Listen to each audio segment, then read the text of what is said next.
Tim, Diddy invited me to his birthday party, but he took me to a separate room where there were all young boys.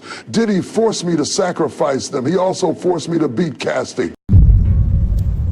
And whether it's the money, the promises, or whatever, it gets him. How you feel about these rumors surrounding, Diddy and TD Jakes? Man, what I think about it is this, when I grew up in the church, the sinners was not supposed to have the same atmosphere with the saints. You have to be able to separate the two. So I'm looking at him as a saint going to a party that ain't nothing but sin, drinking, maybe fornication, man on man, woman on woman, he on she. I would have been swallowed up. Have you ever been swallowed up? That dude was possessed with some kind of demon, man. He's possessed with some kind of demon. Wanna be in all this red, this dark rooms with the music blasting. It had to be a certain temperature, a certain type of music for the vibration they were saying. Come on, bro. For years, Justin Bieber kept quiet while the world watched him rise from YouTube teen sensation to global pop icon. Very few knew what was happening behind the scenes now, with lawsuits piling up against Sean Diddy Combs and multiple celebrities coming forward with disturbing stories. It seems like Justin is finally ready to break his silence, and the things he's revealing are deeply unsettling. In recent weeks, whispers have turned into full-blown fan theories. Clips from the past have started resurfacing, and suddenly Justin's long and complicated history with Diddy is under the microscope. But this time, it's not just about cryptic posts or uncomfortable interviews. It's about what Justin allegedly saw firsthand. He's reportedly revealing a list of rappers and celebrities that Diddy was allegedly involved with, including huge names like Usher and Meek Mill. These aren't just baseless rumors either. Some of these men have had their own questionable associations with Diddy over the years, like Meek's leaked, and now everything is starting to make a lot more sense. Fans who once brushed off odd interactions and strange party stories are now realizing there may have been something much darker going on, and he's now openly talking about it on his socials. He recently posted a video that sparked a lot of controversy. Basically, Justin uploaded a video of him eating a slice of pizza as Diddy's Cassie took the stand, which has led to fans to assume that Justin was sending a message. Prominent journalist and Pizzagate legend Liz Crokin noted, "The video looks like it was taken from a surveillance camera. Like the cameras Diddy used to tape freak-off parties for blackmail purposes." Justin's claims suggest he was exposed to things no child should have seen. Stories about sleepovers, about being made to watch, and about the messed up power dynamics at play in Diddy's circle. For a long time, people laughed off Justin's struggles in his late teens, his meltdowns, his drug use, his erratic behavior. But now there's a growing realization that what looked like a teenage rebellion may have actually been the result of real trauma. And the craziest part, this might just be the beginning it all started with. Usher, before he was a global superstar, Usher was just a teenager with a dream. He was discovered by music executive L.A. Reid, who immediately saw his potential and signed him to LaFace Records. But as talented as he was, breaking into the music industry wasn't just about singing. There were unspoken rules and powerful figures to impress. That's where Sean P. Diddy Combs came in early in his career. Usher was placed under Diddy's mentorship. He was told that if he wanted to make it big, he had to learn from the mogul who ran the game, and Diddy was one of the biggest names in the business. So still in his teens, Usher packed his bags and moved in with Puffy. The idea was to train him, to teach him how to move in the industry, how to build a brand, how to be great. "I moved to New York City and I lived with Sean Puffy Combs for a year." But according to Usher himself in past interviews, what he experienced wasn't exactly a traditional mentorship. At first, it was exciting. He was around celebrities in high-energy environments, soaking up knowledge. But it didn't take long for that excitement to turn into confusion and discomfort. Usher started noticing things, parties that didn't feel right, people coming and going at odd hours, behavior that didn't match the professional image Diddy showed the world. Usher admitted that it was overwhelming. He was young, far from home, and suddenly surrounded By a lifestyle that felt more chaotic than inspiring over time, the mentorship faded and Usher began to distance himself, though he rarely talks about that period in detail. Fans have long speculated that his early time with Diddy left a mark on him, and now with all the recent allegations and Justin Bieber stepping forward to talk about his own time with Diddy, many are re-examining Usher's story with fresh eyes. You see, Usher met Diddy when he was just 13 years old. Diddy became his legal guardian and produced Usher's 1994 debut album. At first, it seemed like a major opportunity learning from someone with serious industry power, but Usher later revealed that he was exposed to a lot more than just music during those early years. In a 2004 interview with Rolling Stone, Usher reflected on that time, saying Diddy introduced him to a lifestyle that was far too mature for someone his age. He mentioned that the environment was overwhelming with things happening around him that no young teenager should have been exposed to. Now, with multiple allegations and lawsuits surfacing against Diddy, many people are looking back at Usher's early experiences with fresh eyes. What once sounded like a wild part of the industry now feels troubling, especially knowing Usher was just a kid. To be secretly, where people used to go to, separate rooms and different rooms, and they wasn't doing that out in the public, but now they don't care. Men kissing men and all this other we know he's going to the Diddy parties, and I know that it's I know what usually happens at the Diddy party, or what we told us happened at the Diddy parties. Maybe he needs to see it for himself, man. Maybe he needs to go there and really be involved in some things that could help save some individuals while they going to those parties.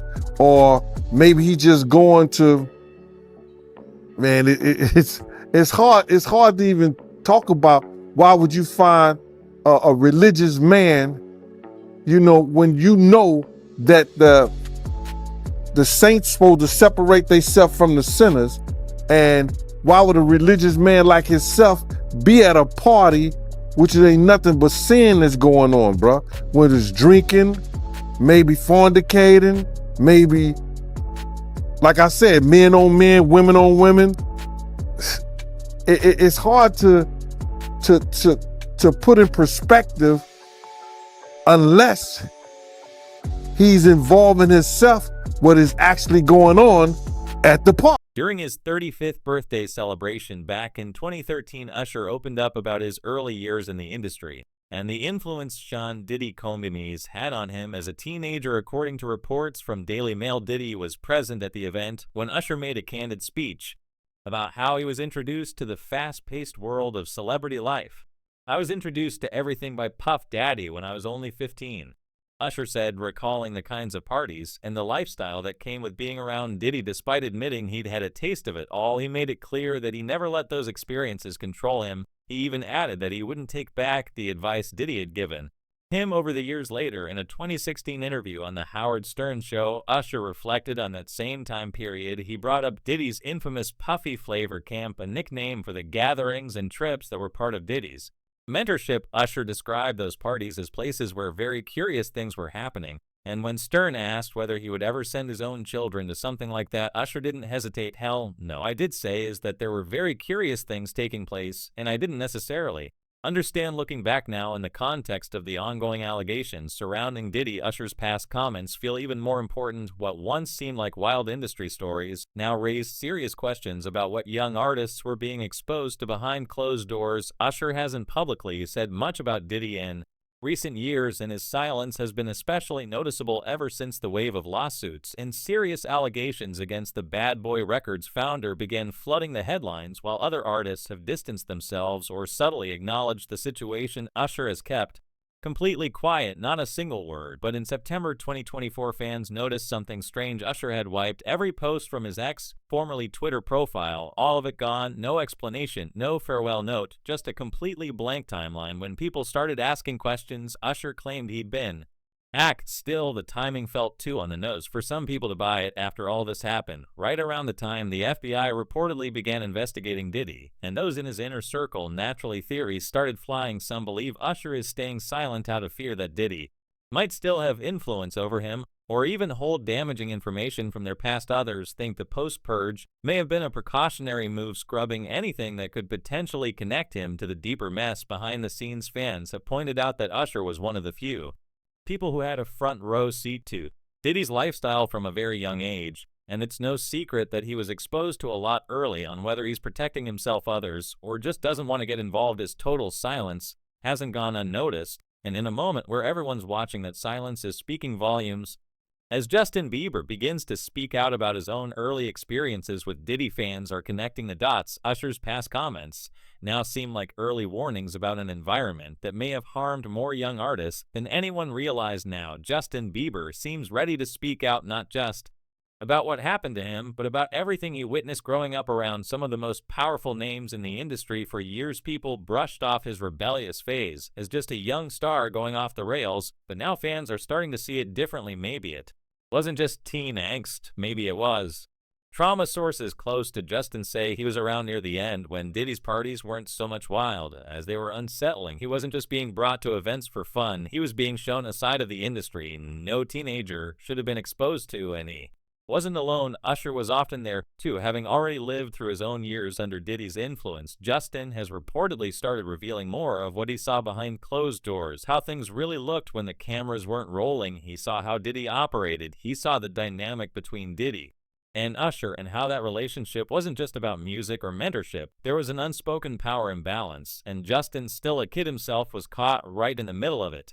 And now, after years of staying quiet, deleting posts, and avoiding questions, it looks like he's finally done carrying the weight of those memories alone. And while JB talks about Usher, he is also coming to the public about all the other people that got involved. One of them was Meek Mill's. One of the more explosive claims in Rodney Lil Rod Jones' lawsuit against Sean Diddy Combs Mees is buried in the footnotes, but it's made a lot of noise online. In a portion of the filing, Jones alleges that Diddy bragged about having fellow artists Meek Mill and Usher, while neither Meek nor Usher are accused of any wrongdoing in the lawsuit. Their names were essentially revealed through not-so-subtle footnotes, and there was even a leaked audio. Get into this lawsuit, right? Cassie, she testified that Diddy would force male escorts to urinate in her mouth during freakos.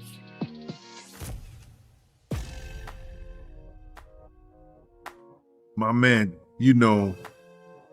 that's a touchy and difficult subject when you're a man and you have daughters. You understand? And that's why we as men need to play a prominent part in our daughters' lives, because you get men like this that's got this corrupt and devious minds that they don't respect womanhood. You understand? That's some nasty, perverted things that you want to have somebody urinate in the mouth of somebody who gonna be talking to you in your face, who gonna be kissing on you, who gonna be eating food with you. What kind of deviant and crazy mind you have to have somebody do that to somebody that you care about, you supposed to care about, that you supposed to love, man. Something is sick about that, brother. You can't tell me that that's some kind of fetish. You know what I'm saying? He didn't outdid R. Kelly with that right there, bro, when I heard that. So that's an effed up subject and situation, man, to even imagine that you got somebody doing that to somebody that you supposed to care about and you supposed. Meek basically shut down Jones' accusations in a whole marathon of posts on X, Twitter's new name now. He was like, no man or what would ever approach me about gay activity, and the whole place don't get flipped. Woke up seeing this on every blog like they know I'm coming. Oh well, that's classic Meek, right? They're always raw, unfiltered, and straight to the point on social media. But this time, that same unpolished vibe kind of worked against him. Instead of calming things down, fans and followers jumped on his every word, especially since he was so loud about declaring his heterosexuality. It almost felt like the more he insisted, the more people dug in with questions and jokes. But Meek Mill, who's been linked to Diddy in all kinds of stories over the years, has been pretty clear about shutting down the rumors that there was anything romantic or sexual between them. You might have heard about some wild parties they've both been to together, including that infamous 2014 Grammys party that Meek actually hosted, yeah. That one got broken up by the cops, which only added to the drama and speculation, but despite all the rumors flying around, Meek has consistently denied that anything like a sexual relationship ever happened between him and Diddy there. Connection mostly comes from the music world. They worked together quite a bit between 2012 and 2015, for example. Meek is featured on Diddy's track, I Want the Love, and Diddy returned the favor by appearing on Meek's song Cold Hearted, so it's clear they had a professional relationship and some creative chemistry. But beyond that, Meek's made it pretty obvious that the rumors about them going beyond that are just that, rumors. It's interesting because when two big names like Meek and Diddy have worked together and shown up at the same events, it's almost like people expect drama or gossip to follow, and sometimes the more public and flashy the parties get, like that Grammy night, the more wild stories pop up. But Meek has kept his stance consistent. He hasn't just ignored the rumors, he's actively pushed back against them whenever they come up, making it clear he's focused on his career and isn't about to get caught up in baseless speculation. At the end of the day, their history is tied to music and business, not anything else. And while rumors can spread like wildfire online, especially when there's a lot of attention on both of them, Meek's response shows he's not here for the drama, just the facts after all the rumors and wild speculation. Meek Mill actually went a step further and announced he'd pay an investigative team a whopping $100,000 just to find out how these stories linking him to Diddy even started popping up in the media. That move really made people sit up and take notice. It wasn't just a casual denial anymore. It was like Meek was saying, someone's out here trying to mess with my name on purpose by offering that kind of money.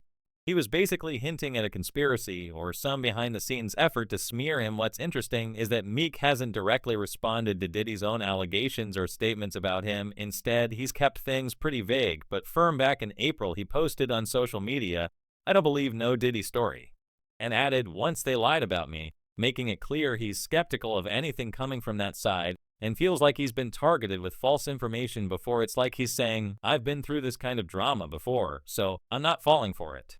Now, a lot of people out there think Meek's quick to call all these rumors fake because he's not ready, or maybe just doesn't want to be vulnerable about what actually went down with Diddy. You know how it is admitting something like that, especially when it involves someone as big and powerful as Diddy, means opening yourself up to a whole lot of scrutiny and judgment. It's not just about the story itself, it's about the fallout, the way people might treat you afterward, and the personal pain that comes with sharing something so raw. Some fans and observers feel like Meek's pushing back so hard and denying everything because it's easier to shut it down than to deal with the mess that would come from spilling the real truth. Vulnerability can be scary, especially in the public eye where every word is dissected and turned into headlines or memes. Plus, Meek's always been known for keeping it tough and unfiltered on social media, which sometimes makes it hard to tell what he's really feeling beneath the surface. There's also this idea that if Meek did open up about what happened with Diddy, it could shake up a lot of things: his image, his relationships in the industry, and even his fan base. It's a heavy weight to carry, and sometimes people cope by denying or minimizing the situation instead of confronting it head on. That doesn't